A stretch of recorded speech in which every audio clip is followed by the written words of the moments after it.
Hello, and welcome to another fully live and slightly late episode of Hacking with Friends. My name is Kody Kinzie. I am a security researcher at Varonis, and today there's no Killian again. So Killian is working on another project, but we might have another guest on the show a little bit later today. My friend Arya, who is a renowned hardware hacker and also a writer at Hackaday, may be on to show us something, I quote, really effing cool at the end of the stream. So stay tuned, and we may have some extra people on the show today. I also want to talk a little bit about some software development I've been doing. And by that, I mean following my own methodology that I talked about on the last stream with AI. So I went ahead and decided to make a pineapple detector. And if you guys don't know what a pineapple is, this is a Wi-Fi pineapple right here. It is a tool made by Hack5 that automates a lot of the functions of Wi-Fi hacking, or at least makes it so you can do like pen testing stuff over Wi-Fi relatively easily. Now, like as a beginner hacker, I didn't really like the Wi-Fi pineapple because it was expensive. This is like a $200 some piece of hardware. And frankly, it is a Linux box that has a couple antennas plugged into it. You could do this with a Raspberry Pi and some antennas. So I never really put a lot of energy into working with this until I started working with Hack5 and got to know them a lot better. And I do have to say, Wi-Fi pineapples are pretty cool, right? Like a lot of people buy them when they go to DEF CON and then go around and use them. And there's some big on switches you can just toggle on in order to have this thing start hacking away that allow you to potentially be discovered. So I wanted to write a little tool that would discover whether or not a Wi-Fi pineapple was running in its kind of default mode in the general area. And I want to talk about how I did that and how it's working out. So hello, everybody in the chat. Oh, wow, we've got a lot of people today. Yes. So especially hello, James. Good to see all of you. And let's get started. All right. So this is my prototype. You can kind of see it. So this is a USB nugget with actually Arya's battery add-on. So that allows this to run even when I unplug it. I've got it plugged in just so we can keep an eye on it in CircuitPython. And right now it is on the screen, kind of reading through all the serial commands that it's going through. So I'm going to pull up this code. I'm going to show you exactly what this cool thing is doing. And the idea, all right, just to frame all of this, is that with this little piece of code running on a CircuitPython device, in this case, my USB nugget, I'm able to discover and expose a like $280 hacking tool that somebody has plugged in and started running. So let's explain how this works. All right, here is the code. So my code for this, I'm gonna make it bigger for all of you. My poor friends who are on mobile, perhaps. Come on, get bigger. No. All right, sorry. Oh, there we go. Okay, cool. So this is total 50 lines of code. And this 50 lines of CircuitPython code is all you need to expose a Wi-Fi pineapple operating in the area. So what are we doing here? How is this able to uncover a pineapple? So when you plug in the Wi-Fi pineapple, by default, admittedly, it doesn't expose itself. You have to go in and turn it into active mode in order to get it to start doing things. And this active mode is, oh, by the way, I have a new microphone. So let me know how it sounds. Is it good? Do you guys like it? If you do, I'll keep it. But anyway, so this active mode will start immediately scanning the airwaves and trying to find devices to attack. So as soon as you switch it on and say, all right, go ahead and go, then the pineapple will begin to look for devices that are trying to connect to networks they've connected to in the past. And then it will create a fake network in response. So this is called the karma attack, or the bad karma attack. And the idea is we have Wi-Fi devices that are calling out for networks they've connected to in the past all the time. And as an attacker, I can hope that some of these networks are open networks and don't require a password. And if that's true, then anytime I hear a device nearby calling out for a network, if I can pop up a network in response, it'll just connect to me. and I have a man in the middle situation. I can start to do all sorts of cool attacks. I can filter their traffic. It really puts me in an excellent position as a hacker. So the Pineapple's goal is to trick clients into connecting to it. So if I, being my disruptive self, want to use this tiny nugget to figure out that there's a hacker out there trying to use this Pineapple to get me to connect, let's give it to them. All right, like let's go ahead and shove this thing right down the attack path of the Wi-Fi Pineapple and make it so that not only does it try repeatedly to connect to a network, it also, if it actually is able to connect to this network and gets an IP address, alerts me and tells me, okay, I'm putting out impossible network names that don't actually exist, and I'm able to connect to them and get like an internet connection or get an IP address assigned. That is how this turned out, but it's not how I thought this code was going to go. So originally, I started writing this with ChatGPT, and I made a lot of assumptions about the way that you would detect a Pineapple. So first, I was like, all right, if I'm looking for a karma attack, then I can put out a bunch of probe requests and see whether or not a fake network has popped up. So I wrote some code, or I had ChatGPT write some code with me to like send out these probe requests. And then I switched the microcontroller into monitor mode, and I started listening for beacon frames, trying to see if any of those beacons matched the network I had just put out. So the thought is a beacon frame advertises, networks. So if the Wi-Fi Pineapple is working, it should be broadcasting beacon frames that match these probe requests that I'm putting out. Oh, sorry, I hit the mic. Need to move that back now.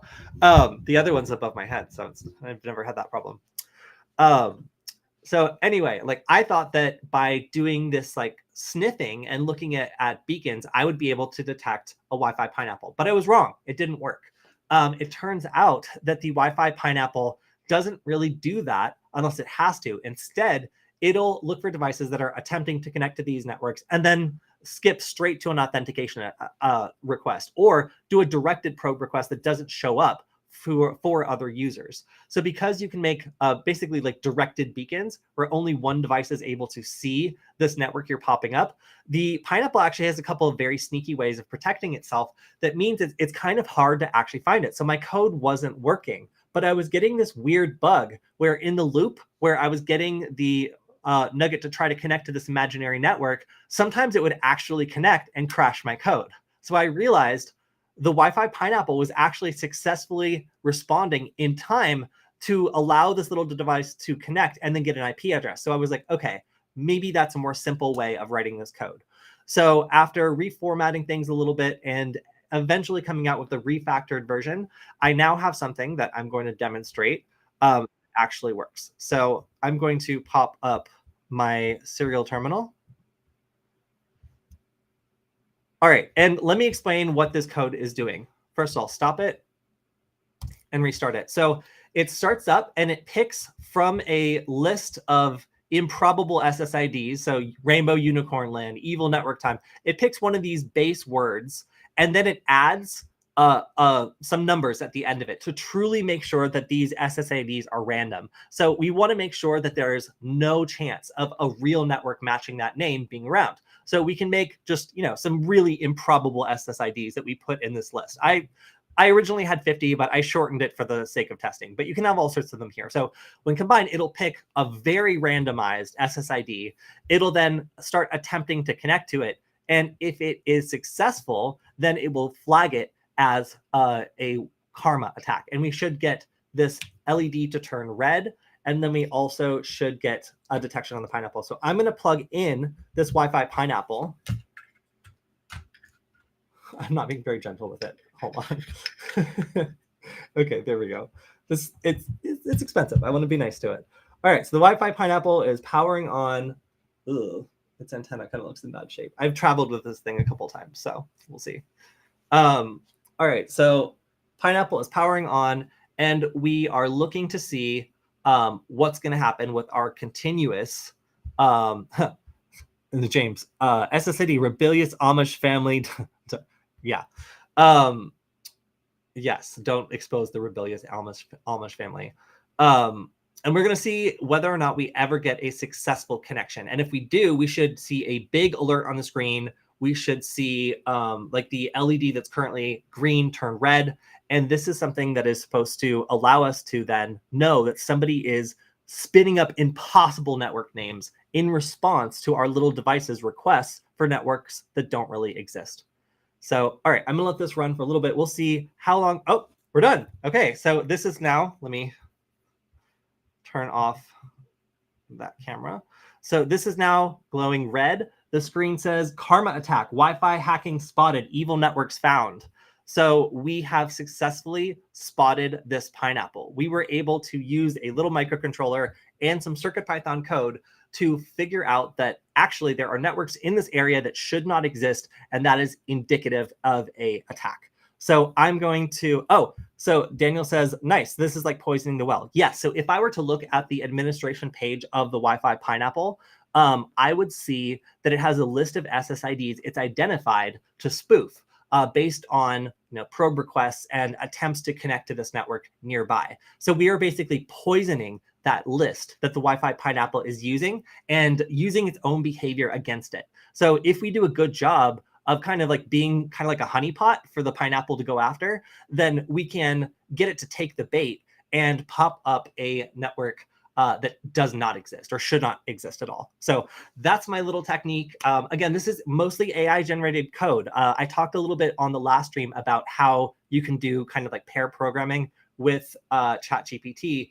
And I found that giving it all the information that it needed by making sure to upload the data sheet of the microcontroller you're working with, working code examples to do things similar to what you're trying to do, and the information and documentation for libraries that you might be using. That is the difference between giving up on something like this and getting a working prototype like the one I have right here after I think maybe 3-4 hours worth of like tinkering around with this to get it working exactly the way I wanted and get like a high detection rate and a low false positive. So yeah, this was super fun. I really enjoyed making it. And if you guys are interested in more pineapple countermeasures, there are some more things we can do to detect the kinds of attacks that are going on here and really confirm that this is a kind of Wi-Fi hacking that's happening. I'm thinking about integrating this type of behavior into other tools. So for example, we have the Wi-Fi deauth detector, which is looking for deauthentication attacks against a network. What if we also added things like the capability to detect people operating in the area that are doing, like this sort of attack? So super interesting. And hopefully I will be dropping this on the GitHub repository by the time that this video gets uploaded to YouTube. So currently we're live, but by the time this goes up, I will include a link to the GitHub repo if you want to try this yourself. Especially if you have a USB nugget, this should work just fine. But really any CircuitPython device should do. You might just need to modify a couple pins and stuff in order to make sure that the LED is on the right pin. Cool. Okay, so we also, I see Arya is waiting in the wings. Hello, Arya. Are you ready to go? Give me a thumbs up if yes. Yes? Okay, cool. So I'm going to bring on Arya. So Arya, as I said, is a writer at Hackaday and also a hardware designer who has made a number of the things that are actually sitting on my table right now, including this very cool battery add-on where I can unplug my, let me switch away from here. I can unplug my nugget, and then if I flip the switch, if everything's working properly, it works on its own. So that is a direct result of Arya's innovation. She's also made a breadboard breakout for our nuggets as well that I use constantly for prototyping. So hello, Arya. Welcome to the show. And let me center myself here. Here we go. Hi, can you hear me? The usual question. Yeah. Wonderful. Yeah. Well, welcome back to the stream. It's been a while, and I was just thinking about you very much because we originally met at the 2018 Hackaday SuperCon, and I just attended this one, and it just didn't feel the same without you. So it's good to see you. Yeah, I hope you had a wonderful SuperCon anyway. I've heard some really great things about it, but hopefully the next one we can spend in the same vicinity. That I think that would be double the fun. Absolutely. Yeah. And hopefully we'll also be able to do some hardware hacking stuff at C3 conference or Chaos Communication Congress. I guess the conference it's only my second one. But yeah, I'm looking forward to that. So we might end up maybe doing a stream in person while we're there. That would be really cool. That would be wonderful. So let's see how that goes. Fingers crossed for the ticket purchase. That's Yeah. Yeah. tomorrow. Well, yeah, I feel like the first one was really competitive, and so the second one was a little less. So the third one seemed like not that hard to get a ticket. So hopefully the fourth one is pretty good too. Yeah. Hopefully, at least all the people clicking the buttons insta fast are going to be equipped with tickets already by now. Yeah. Well, things are filling up. I see like flights and bookings and stuff. I managed to grab something at the last minute that should be pretty good to be able to get to and from the conference. So I just got more or less approved to go to the conference yesterday. So I'm really excited about it. It's been quite some time since I've been there. And wait, have you been to C3 before? Not at all. That's going to be the first time. So Awesome. Yeah, yeah, that's going to be interesting. I'm excited to be the one to introduce you. That should be really cool. All right, Yeah. so what do you have to show us today? You mentioned something really cool. Yes, not quite security, but also could be security if you want it to be. Mm. So we used to have a vivid flea market here in Latvia, and I used to be a regular there right up until they dismantled it in COVID times.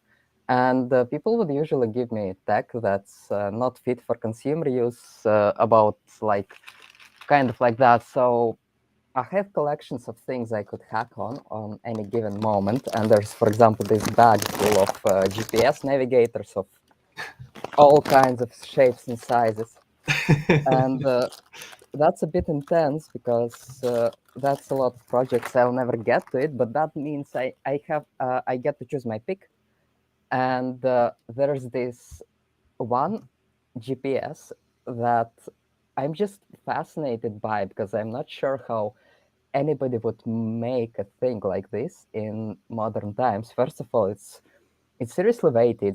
It's as if they built it to a standard that just is too costly to produce normally. Like these parts are metal, but there also appears to be some sort of like GPS signal transparent thing in here. It's heavy to the touch.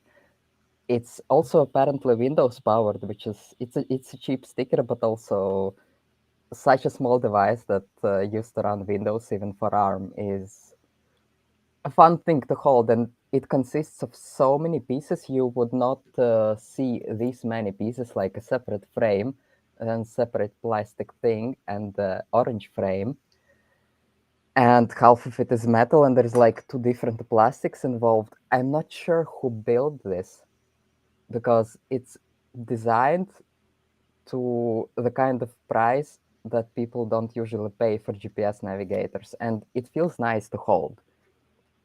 And it's also decently thick, and inside of it there is some fun stuff, like the usual fun stuff. Um,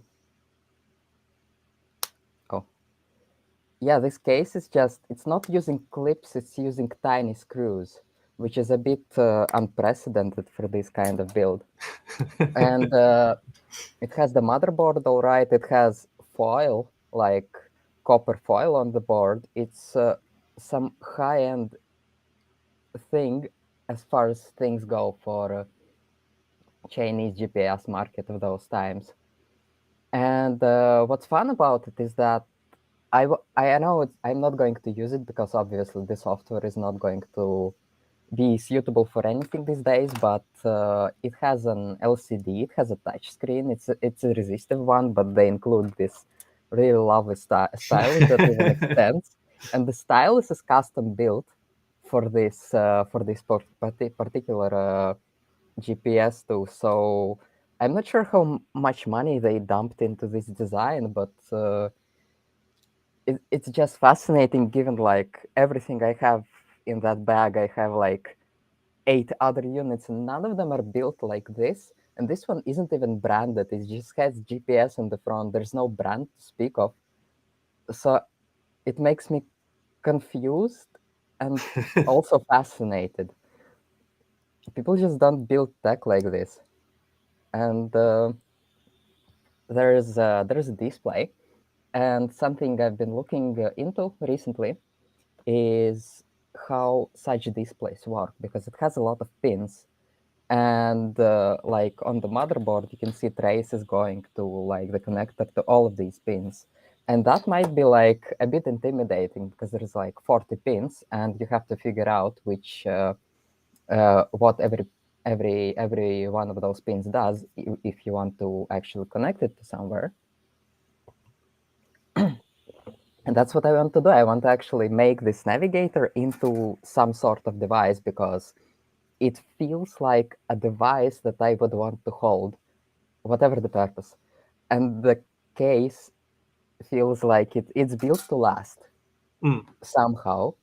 It has screws. It has like multiple materials in one device. It just deserves to live a second life. And the first front is, of course, the display, which is a bit intimidating, but I've been looking into these displays over the years, and this one is apparently simple enough that you actually need very little hardware to connect it to something like a Raspberry Pi Zero. And these displays are called parallel RGB displays, so we don't use them often. But when it comes to like higher resolution displays, and also like in some cheaper tablets, these displays are actually like the standard. They're very cheap, and you can wire up one of these displays to a Raspberry Pi GPIO like connector directly, like almost directly. You also need to drive the backlight, and there's also touchscreen signals that you need a separate chip for. But all the other signals, actually, the pinout is standardized, and you can map the pins one to one to a Raspberry Pi pinout, and you can load like an overlay onto the Raspberry Pi that is ready to work for these kinds of displays. So actually, what all you need to make such a display work with Raspberry Pi is a bit of like config.txt DT overlay lines and some one-to-one wiring. So I'm going to give this little thing a new life at some point. Copy this motherboard and put an actual Raspberry Pi Zero into there, and maybe make it a USB-C port, maybe give it some external GPIOs. The one thing is that maybe some people in the audience know what could you actually do with such a thing. The display is like 500 by 300 kind of resolution, and it's a color display with a touch screen, but what could you actually do with it? Like, you can have a GPS there, you can have Wi-Fi there. What kind of purpose do you all imagine such a device could fulfill? I mean, you know that I would just make a war driving tablet with it. Yeah. But a couple things. One, first question, did you say Latvia? Mm-hmm. Yeah, yeah. And the second was just pointing out there's probably a lot of personal information that's left on those tablets, like locations, like do you think that it stores like history or like other like people's home addresses, stuff like that? I think it's possible because there is definitely like configuration. I think that one is the flash chip and it's rewritable. So this one has an SD card slot, but usually such a device tends to store quite a bit of data in the flash to like configuration. And I'm pretty sure you could read this chip and eventually figure something out, because it's probably such like some kind of fat file system in there with a Windows install and certainly a few files that you could read. What you need to do is desolder this chip and then plug it into a programmer, which is like $50 to $100 for a programmer that is able to read and rewrite these chips. And then I'm pretty sure you could get like, at least from like some brands, you could get locations and stuff like that, which is, it would be a fun project for someone. Though there is definitely bigger fish than these navigators. I would guess like mobile phones, they store that and more. Though at least they have the erase function that people could click. So here's one question, and this is just my question. What do you think at like a kind of like store that's like doing like a thrift store or something is the most likely thing that you could find interesting data on, like that people leave? Obviously, like hard drives, that's one thing. Yeah. Like networking devices, maybe like old like passwords, stuff like that. But like, I'm curious if there's anything else that you think might have like juicy data inside that you could access in like a similar way. Mm, I've still been wanting to do, an episode on going to a Goodwill and just buying something, that's used, and then like seeing what information is still stored inside of it. I was thinking like maybe like a printer or something like that, but honestly, even now that since we have like smart lights and stuff, like leaking people's like Wi-Fi password and network name potentially and things like that, like could also be in the running. mm-hmm. We have someone else in the audience from Hi. Latvia as well. Yes, I was just today also somebody like confused me like jokingly with another hacker like who also turned out to be from Latvia. It's a small world. Let's Voice see. memos. I don't know if your audience has seen, but I've seen quite a few hacks where people have extracted Wi-Fi passwords from like smart home devices Mm. recently, and I don't remember if I've sent you that one, but I think I've covered it. That you could extract the Wi-Fi password, and then I think also some API keys that could give you access to somebody's Amazon account, but my memory is blurry on that. But that would also be fun because if you can issue like an API request, like Alexa, buy 3,000 rolls of toilet paper, somebody's key, that would be fun and a bit devastating. Not as fun as financial data, but Still, I yeah. didn't consider that. So I think that would be kind of the one of the ultimate finds for one of these very low cost devices is like finding like one of these home hub devices or something that's still somehow paired to someone's account or wasn't properly reset. That would be a lot to be able to like either run a purchase or otherwise take actions on that person's. Like, you could like be turning their lights on and off like from your house like after you like buy the hub. That would be My interesting. God, yes. Also, seems like we have some good people in the chat who know a bit about those sorts of devices in particular. So, Mm-hmm. Vlad is saying most of these Windows CE powered navigators use the same nav software IGO, and that voice memos could be present on the GPS. Mm-hmm. Windows C, like Windows C, like software is fascinating in its own way. Like Windows on ARM before Windows on ARM was a thing, and yeah, I would not be surprised. Absolutely. I wonder if you could still like use like a few of these navigators, something useful, and how many of them actually run Windows still, because that's quite a few Windows devices out there that we don't realize. And All right, here's they're all broken here's soon. a here's an interesting one. I've extracted my neighbor's Wi-Fi password from an unsecured ESP32 running some kind of IoT firm or broadcasting an unsecured network. Didn't even need physical access.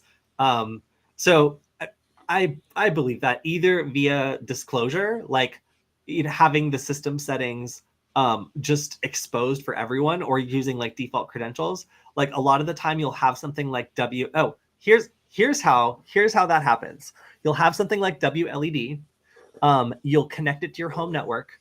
It'll disconnect from that network or get disconnected or lose its connection and then revert back to having its access point, which just has a default credential, WLED 1234. And then anybody can connect to it and potentially extract your credentials from that smart device. So yeah, that's a real thing that happens. And apparently it's not only happens, but somebody in the chat has seen it happen. Yeah, it's fascinating just how much you can find on the intersection of modern tech that's broken in some fundamental way. I when can't it even comes believe to this. people. My neighbor uses his personal email address as his Wi-Fi SSID. I told him years ago, and he still hasn't fixed it. That I have only seen that in the wild twice in my entire life, and I immediately emailed them.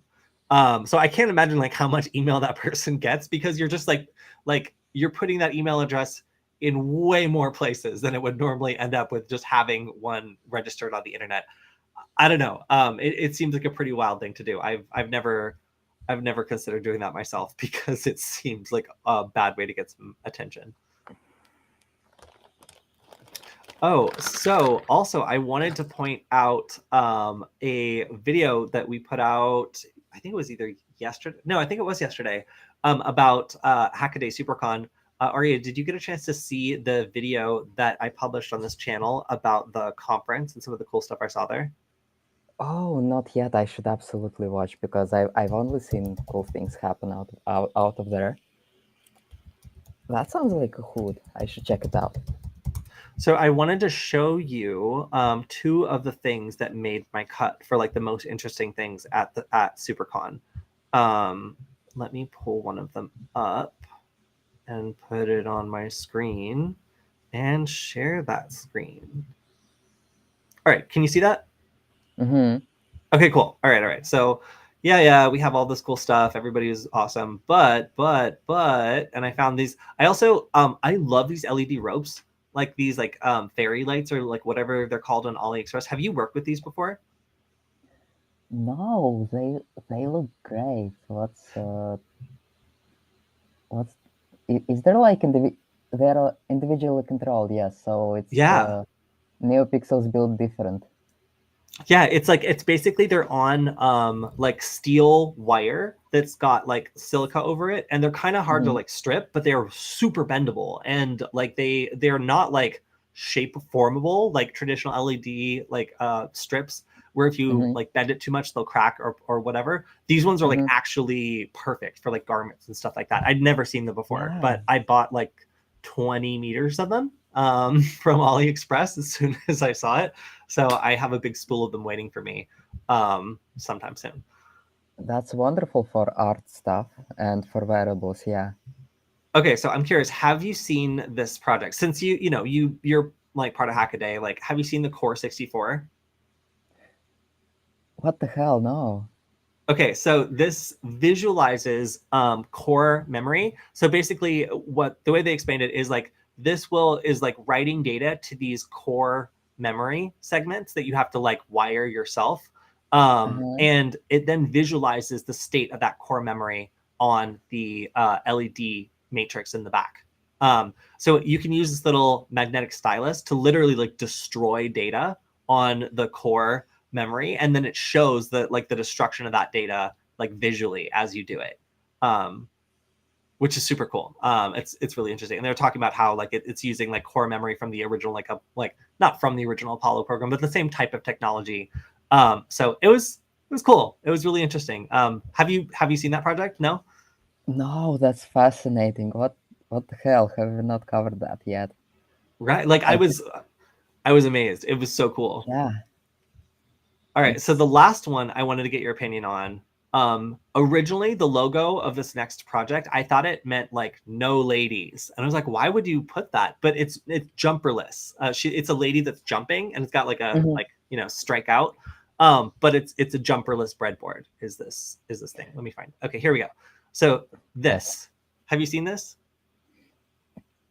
Yes, it's like people have been trying to do such things for a while. I remember kind of working with a project that was doing the same with some really cheap chips, but I'm glad that somebody has taken this concept and finally taken it to do something wonderful, like the whole concept of it, because that's the kind of thing you could do a lot with only if you only put enough effort into it. Yeah. So for people who don't understand what this is, do you feel like you know enough about it to explain like what this does? That's cool.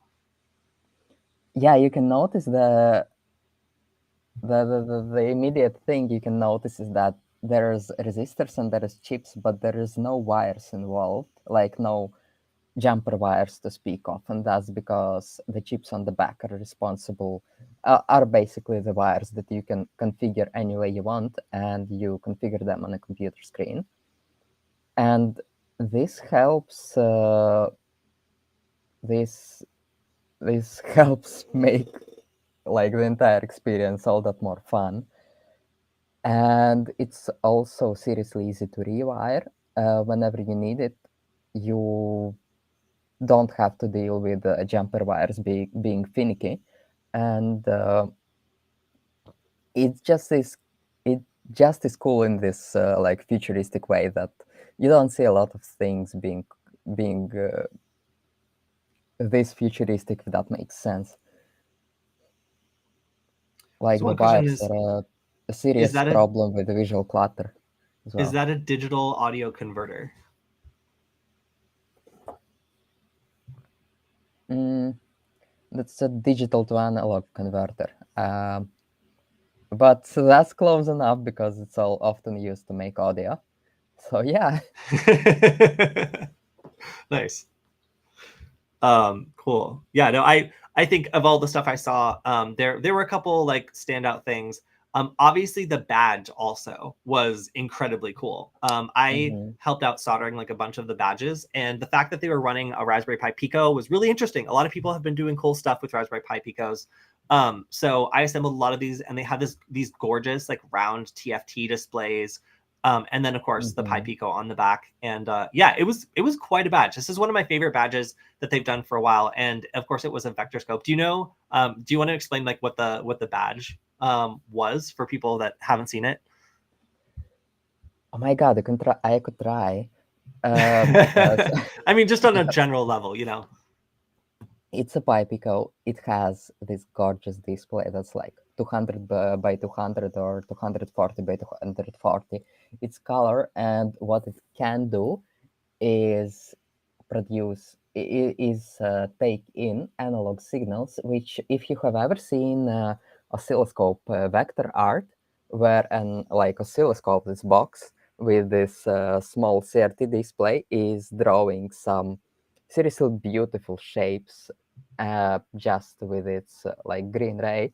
Well, this is that, but reproduced into a non-CRT world, and it also can work as a badge with a beautiful round display, something that we don't get to play much with.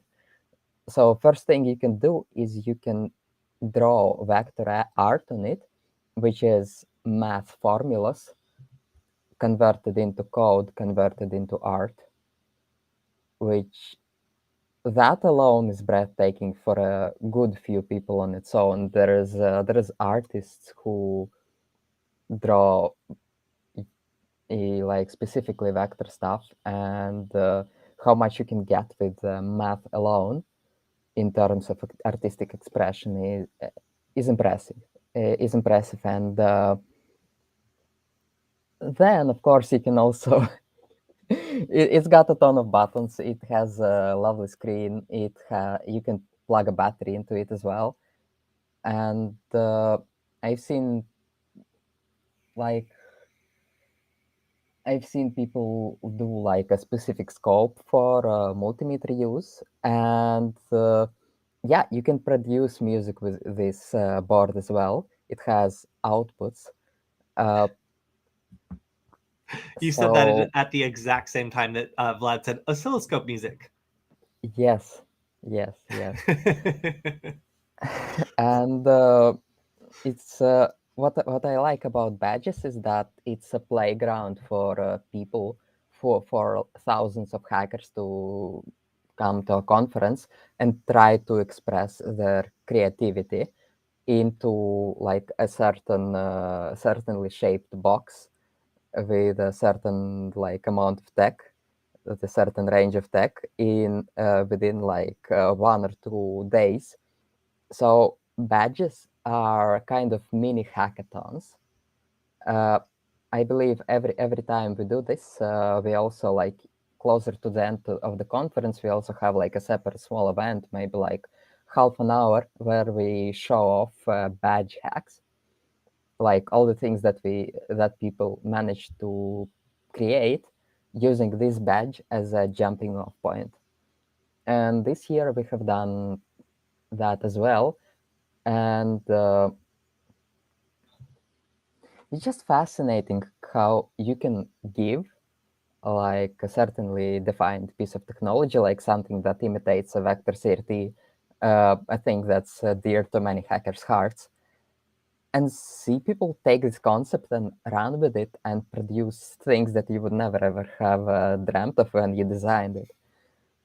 It's a joy.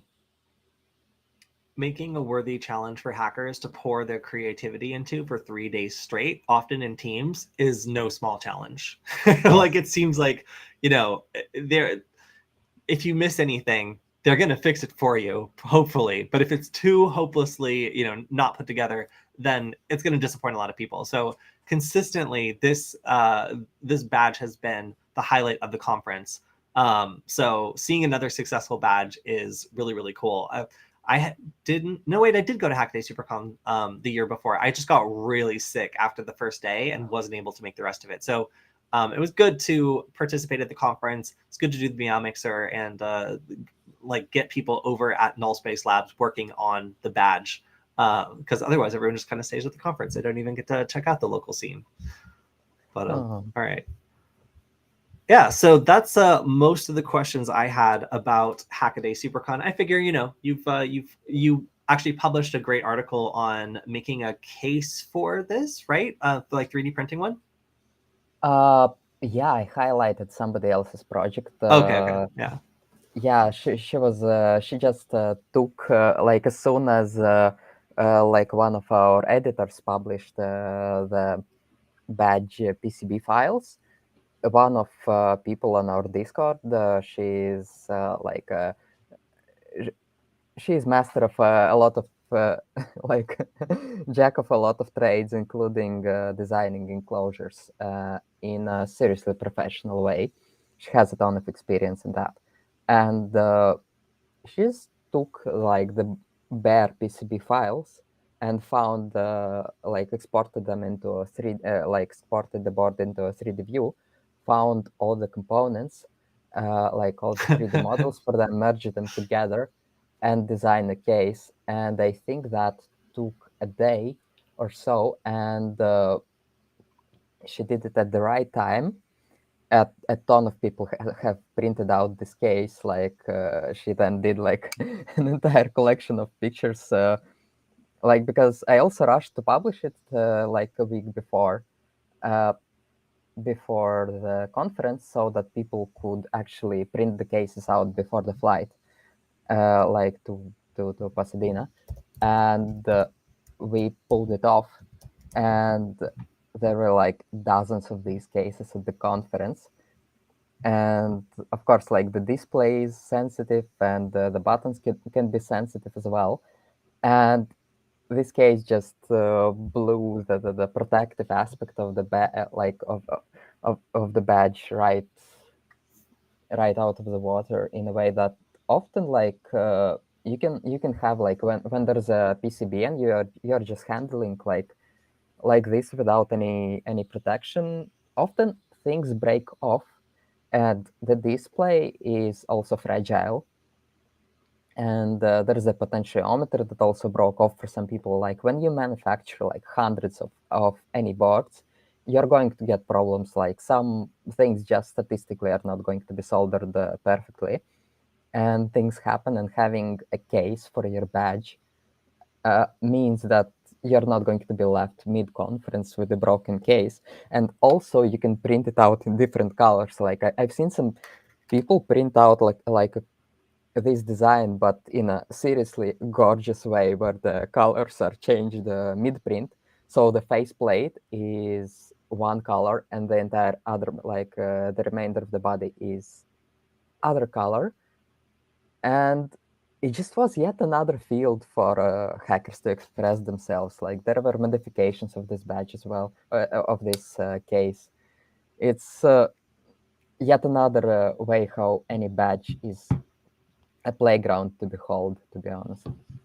Yeah, I was amazed by how everybody brought their own personal specialty into the ring and like would do something that they were particularly good at, and seeing like a custom case come out within 24 hours of the board files being like dropped on the internet, like that's something that only like Hackaday, like SuperCon could pull together, I feel like.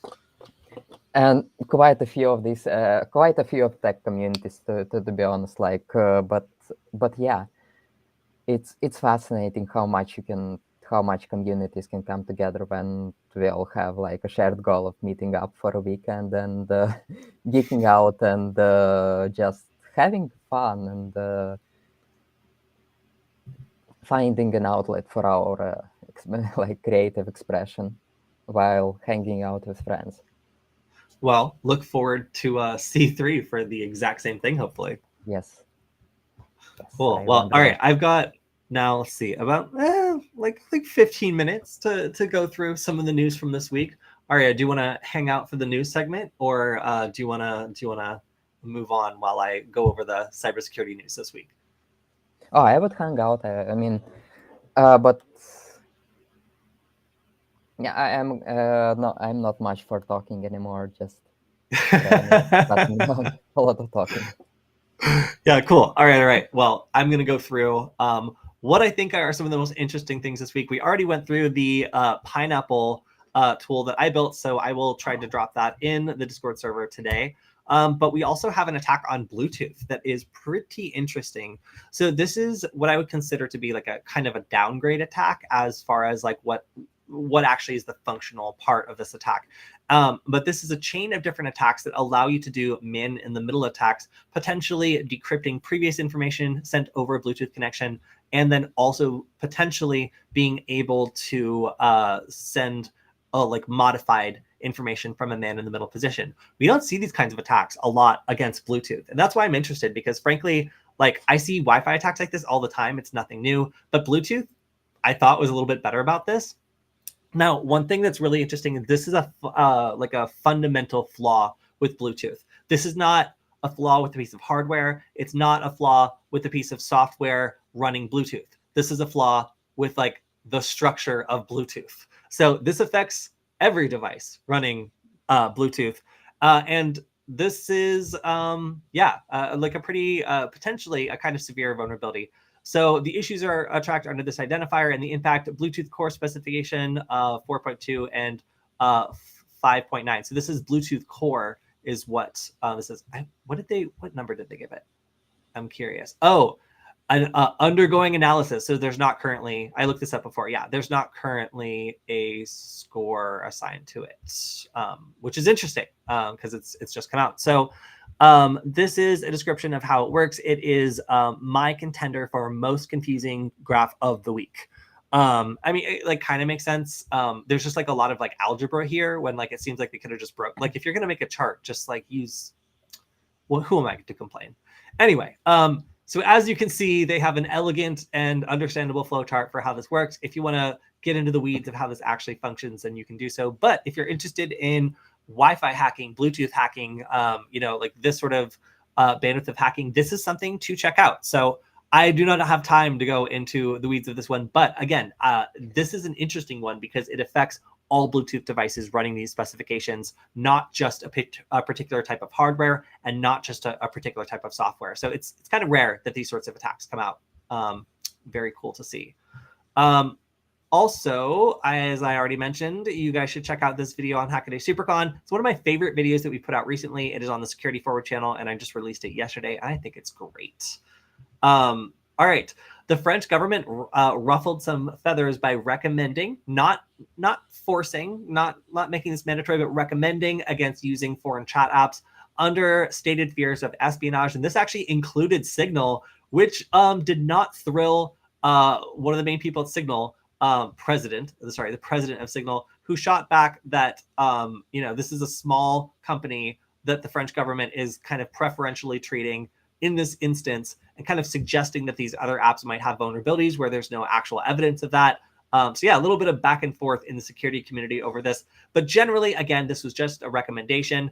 Of course, Olvid does have specifically a type of certification that you don't see the average app getting. So it's kind of interesting that they have gone through very rigorous testing of their algorithms that other cybersecurity kind of aligned messengers might not. So, I mean, this does seem legitimately like a good option. However, it's weird. It's a little weird to see them like, promoting a domestic product over all other apps. But what are you going to do?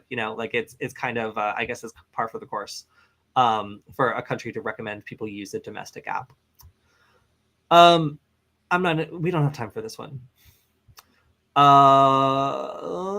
Okay, this one is interesting. So it turns out that it's possible to install UEFI boot kits through a custom boot logo. So if you've ever tried to put like a custom like splash screen on your computer when it boots up, this is actually a vulnerability that allows attackers to put a malicious image in an unsigned part of a firmware update. So they can take a regular old firmware update and then they can add a malicious custom boot image into an unsigned portion. And then if they have access to the computer, they can upload this and install they're calling it a boot kit, which basically compromises the computer at boot and can be extremely persistent and very difficult to find. So interesting attack vector, like the fact they're using like a customization to actually deploy the attack here is the result of research into how you can use some of these custom settings to compromise a device. So yeah, again, mostly interesting in the way that it compromises the computer by using customization, which is outside of the signed portion of a firmware update. Apple and Google are both issuing emergency fixes. Typically, we see this for mercenary spyware groups or nation state groups, which are going after, like journalists or like other people who are frequently targets of these sorts of groups. So as Google's threat detection group, or TAG, activity analysis group, threat analysis group, as Google's TAG and Apple security team release these emergency fixes, they're being a little vague about what the details are because these are being actively exploited by these mercenary spyware groups or by state-backed actors. So frequently when you see these emergency updates come out, that is what they're talking about. So we see a pair of them this week targeting both iOS and Chrome devices running Chrome. So that could be Android devices. So it looks like this pair of actively exploited zero-day vulnerabilities was probably being used against, well, for one, definitely iOS devices, and two, speculatively Android devices. And it even notes here that it was likely exploited in spyware attacks. All right, next up, we have Capitol Health hospitals hit by a cyber attack. This caused IT outages, and they had to shut down a lot of non-urgent elective surgeries. It seems as though I believe that there was not a ransomware attack on this one. However, it's going to be down for at least one more week, and it looks like information may have been stolen. We also have Staples reporting a cyber attack. This is not their first cyber attack. They kind of go through this. I'm not going to say often, but it's happened a couple of times before. They took down some of their internal systems, and it is affecting online orders. But overall, there's no sort of demand or anything. And people on Reddit are reporting that the system is still down. We also, I'm not going to do this one. No, I don't care. All right, so this one's interesting. So there's a new type of Android malware that is using virtualization to get around code analysis, and is basically popping up a virtualized container, running all of its malicious stuff inside of that, and then getting away with kind of acting as like a hidden pocket for all this malicious code that would normally get flagged when it was scanned to run in. So this is a novel and interesting technique using virtualization as kind of a black box to hide code in. And it gets around a lot of the model, a lot of checks at the model that Android currently uses to keep infected apps out of their Play Store. It kind of gets around that with this behavior. So interesting to see virtualization being used as a method of evasion on like Android devices. And this, I would say, like, this is not a confusing graph. This absolutely makes sense. This is easy. Also, it was interesting to see that the target is hooking some APIs that allow it to be very stealthy. And currently, I believe VirusTotal is only detecting about 50% of samples, which goes to show that this evasion technique is working very well. Dollar Tree has been hit by a third-party data breach. This is impacting 2 million people, which somebody in the chat said is the population of Latvia. That's how many people shop at the Dollar Tree. So this is affecting retail locations, and it seems as though this is personal information about Dollar Tree and Family Dollar employees. So this was a breach of third-party contractor Zeroed In, which seems to be managing the data of employees of Dollar Tree. So it primarily seems as though the data involves names, dates of birth, social security numbers.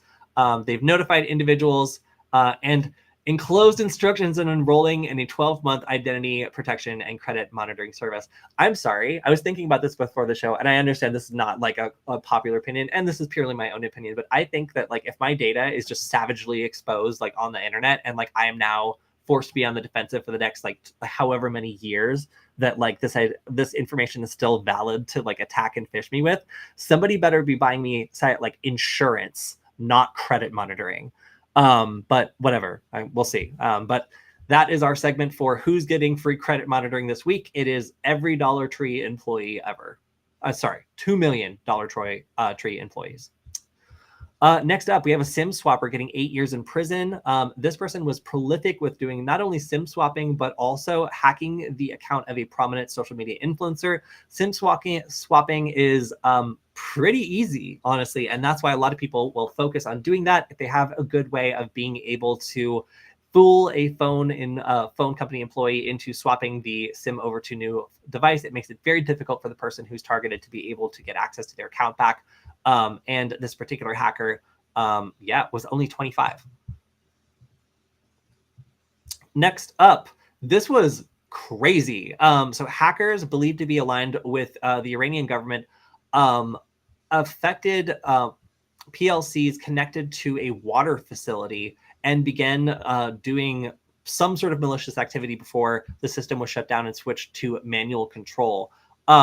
This would have allowed them to do things like alter chemical dosing and potentially contaminate the water supply, which obviously would have been a huge deal. So this is not what happened.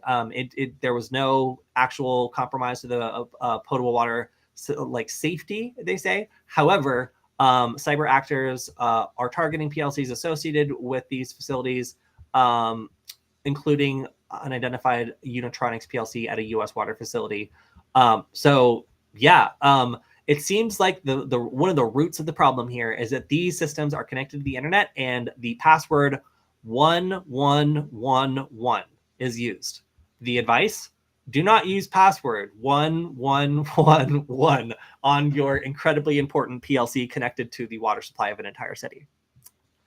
Next up, the Japanese Space Agency was hacked in the summer of, when was it?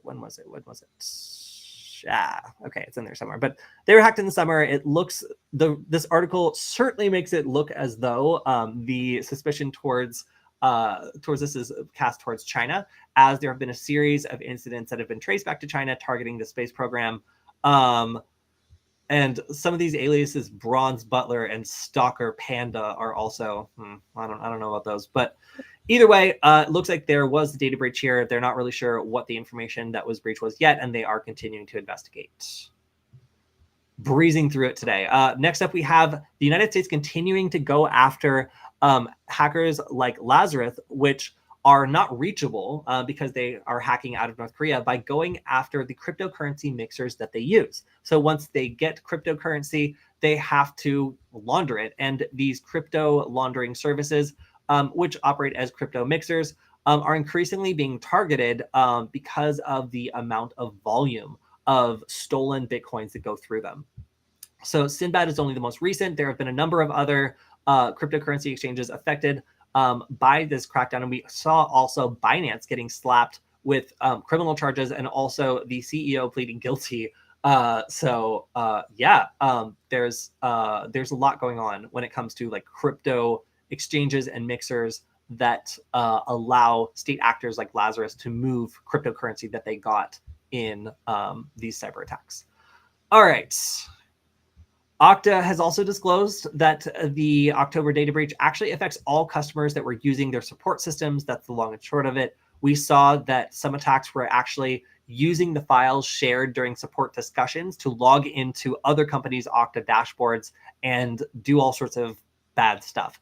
Didn't seem like that happened in a lot of cases, but it does seem as though this attack is still having information kind of dripping out about what went on. And in this case, it does look like more people were affected than originally thought by the access to the support system.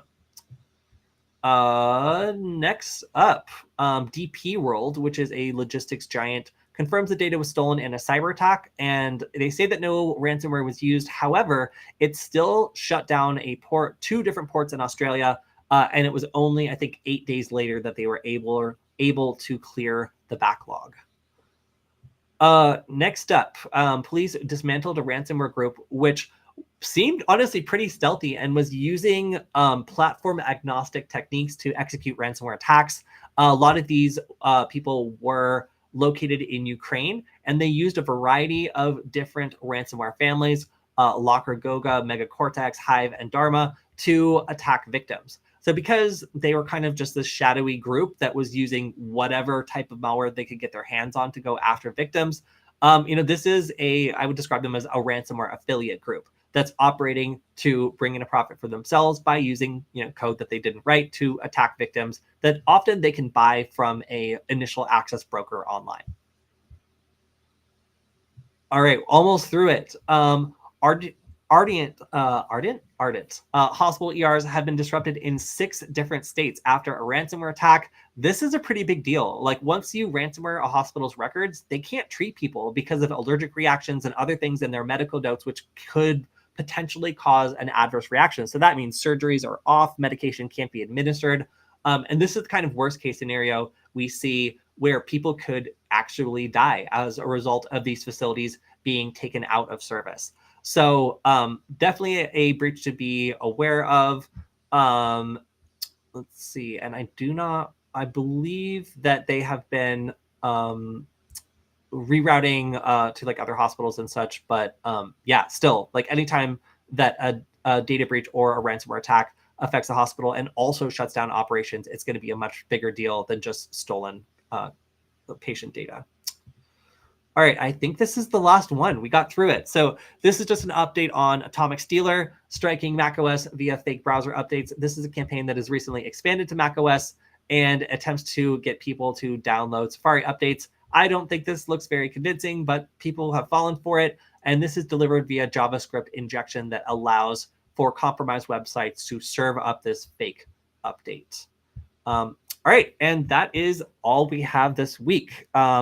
Wow, after all of that, I'm 5 minutes over the usual hour long. So I feel pretty good about what we covered today. That was sure a lot. I did my demo on detecting Wi-Fi pineapples, which I'm going to unplug so it stops attacking me. We talked a little bit about upcycling some of these GPS units that you found, and also about the Hackaday SuperCon, and got through all the news for the week. So thank you, everyone. If you guys want to check out the stream, of course, make sure to subscribe to the Security Forward channel. And if you want to make sure the stream keeps going, you can go to varonis.com/Kody, that's Kody, to check out the resources we have this week. It's a free way you can support the stream and make sure everyone knows you appreciate it and you like watching. So yeah, thank you, Arya, for hanging out. And hopefully I will see you in person in Germany at the C3 conference. Very, very, very soon. All right, everyone. Later. See you later. Bye.